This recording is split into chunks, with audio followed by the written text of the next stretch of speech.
5 people were wounded as firefighters battled fires in the city of Kyiv after a number of Russian drones targeted the city. European leaders that participated in an economic debate on how should the European budget be spent in the next term agreed defense is a top priority. Countries are divided over ICC's chief prosecutor's decision to request arrest warrants for Hamas and Israeli leaders.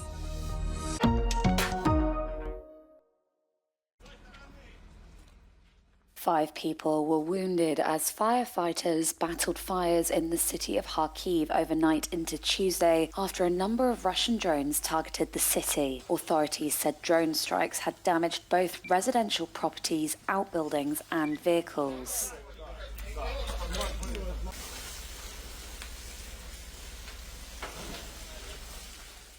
Ukrainian President Volodymyr Zelensky said on Tuesday that the situation remains extremely difficult in the eastern Donetsk region. Russia's offensive, which it launched last week, is significantly pressuring Ukraine's already outnumbered and outgunned forces. Ukraine desperately needs more help from the West.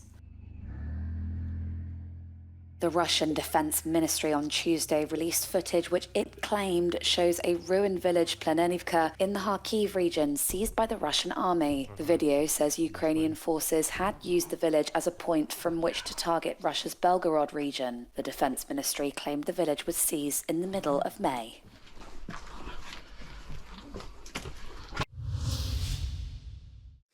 Thank you. How should the European budget be spent and what should the EU's priorities be in the next term? 4 European leaders participated in an economic debate hosted by Bruegel and the Financial Times on Tuesday. They all agreed that the EU should spend on defense, but the current president of the European Commission and candidate for the European People's Party took one step further. We have to prepare our air defense and we have to prepare our land forces for that. And then the question is, what do we want to do on a common European level? I would advocate, for example, for an air defense shield as a common European project. The leaders also agreed the EU should be more competitive. Yet, each tried to give their own angle, true to their political party's ideology and commitments. The socialist lead candidate insisted on a social Europe. But what do we understand by competitiveness? It's also investing in good health, for instance. It's investing in good housing. It's investing in education.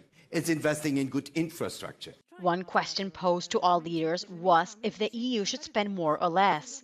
You can see it in the relation. Far-right candidate from ID defended a policy with huge cuts, starting with a layoff of 6,000 EU employees and expanding the cuttings to sectors like agriculture. If it was true that spending together was better than spending each individual country, then we should have the most competitive agriculture in the world. How can you say that common agricultural policy hasn't helped a big agricultural power like France and Italy? Without common agricultural policy, there wouldn't be any more agriculture, neither in France nor in Italy. All the leaders, except for the far-right ID candidate, stressed the need for Europe to forge its own path regarding China and not to proceed recklessly with tariffs against Beijing. Europe is divided on the request from the International Criminal Court for an arrest warrant for Israeli Prime Minister Benjamin Netanyahu and Israeli Defense Minister Yoav Gallant. For some countries, the main concern is that the ICC is putting Hamas leaders, which they regard as terrorists, and the leaders of a democratic state and ally, Israel, on the same level. Among them are Germany and Austria. Es ist aber schon so, und da möchte ich unterstreichen, was unser Bundeskanzler Karl Nehammer schon gesagt hat, dass es sehr eigentümlich ist, wenn hier in einem Atemzug der Premierminister eines demokratischen Staates genannt wird mit Hamas-Terroristen, die hier tatsächlich ein Massaker verursacht haben, das seinesgleichen sucht in der Geschichte. Und da gilt es jetzt auch abzuwarten, wie der Internationale Strafgerichtshof auf den Antrag des Anklägers reagiert. Others are calling on the West to respect the independence of the ICC and the international law and to allow the court to continue its investigation without prejudice. France, Belgium and Ireland are among these. Clearly the prosecutor has made his determination, having done a substantial body of work. It's really important from my perspective and from an Irish perspective that we just allow the court to do any work that it wishes to do after this point. The ICC has requested warrants for the arrest of 3 senior Hamas militant leaders, alongside Israeli government members, for war crimes and crimes against humanity and taking of hostages. Allegations against Israel include war crimes such as extermination, starvation, and the denial of humanitarian relief supplies. According to experts, the credibility of the European Union is at stake. It's a case of pursuing the law and tracing the crimes to those who believe they're responsible. And, you know, whether people are democratically elected or not, are responding to a terrorist attack or not, those are not considerations that would excuse violations of these serious international laws. So to me, it's not a question of any equivalence between the two. It simply is a case of upholding the rule of law. The US has sided with Israel in denouncing the ICC prosecutor, who maintains he had credible evidence to make his request. On the territory of Israel and the state of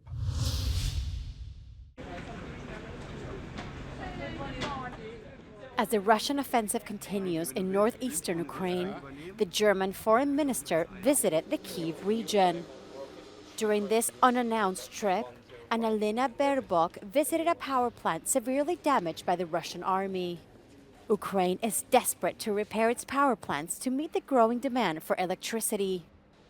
The German minister called for increased military assistance to Kyiv. The Russian attacks are directly targeted at the civilian infrastructure like electricity, what you need for daily life. And this is why I'm calling worldwide to increase the air defense support, but also to increase all the support for reconstruction. The situation is critical in the region. At least 7 people were injured in a Russian nighttime strike on Kharkiv. The Ukrainian Air Force claims to have shot down about 30 Russian drones over Ukraine on the night of Monday to Tuesday. Nearly 11,000 people have been evacuated from border areas in the Kharkiv region since the Russian army's new assault on May 10, according to Ukrainian authorities. 411. The recent elections in Catalonia have set the political scene in Spain ahead of the next European vote. Talks on the future regional government will influence the campaign for the EU elections on June 9.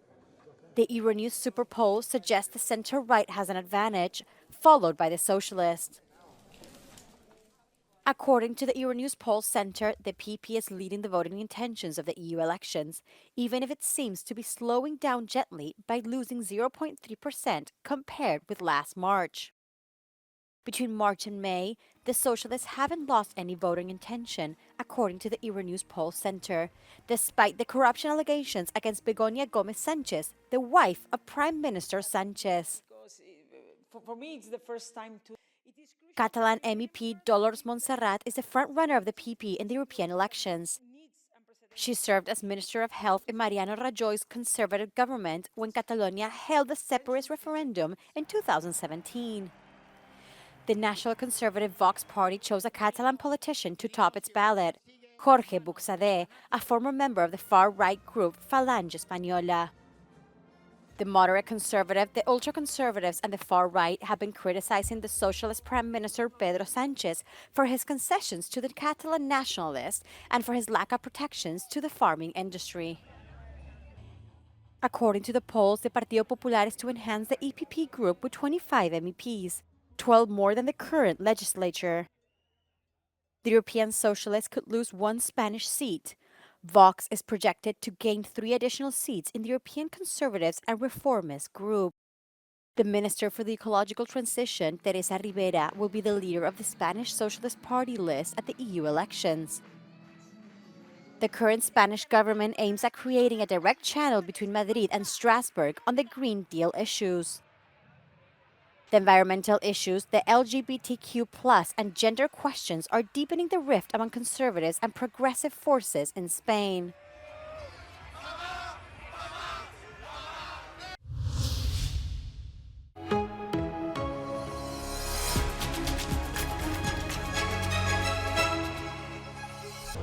Sono Susanna Zanfrini e sono direttrice di International Rescue Committee in Italia. Dal nuovo Parlamento europeo vorremmo che alla luce del patto su asilo e immigrazioni si focalizzasse su meno muri e più accoglienza. Un approccio solo securitario non fermerà le persone che fuggono da persecuzioni, ma le obbligherà solo a prendere rotte migratorie più rischiose. Più solidarietà verso gli stati ai confini d'Europa come l'Italia, che ricevono la stragrande maggioranza degli arrivi.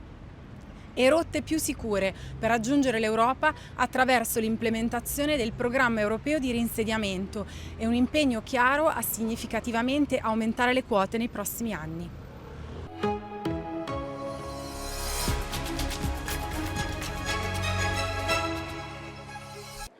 If I am re-elected to the European Parliament next mandate, I will make sure that the EU has a common strategy for search and rescue on the Mediterranean Sea. We know that 2023 was the deadliest year since 2016 for migrants who are fleeing from starvation, climate change, prosecution, and armed conflicts. We do have a migration pact. It is the first step of the solution, but we need to address the catastrophe that is happening on our beaches and in European seas. That's why we have to have a European strategy for search and rescue.